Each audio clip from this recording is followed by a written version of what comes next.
ortam, para benim ortam. Emanette en sağlam sigortam. Rahat ol toprağım, hiçbir şey olmaz. Delikanlı dediğin kimse...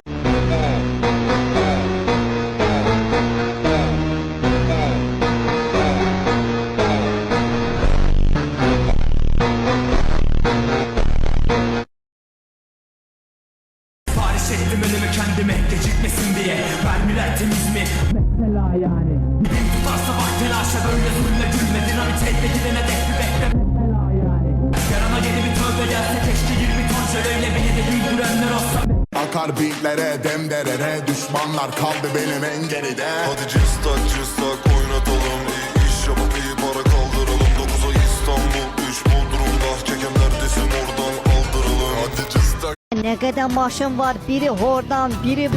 Senin maşını ve signal koyan şirketin ham malını veren zavodun böyleni. Siridim bu etraftar et ya. İstibeniz bıraşım al savet ya.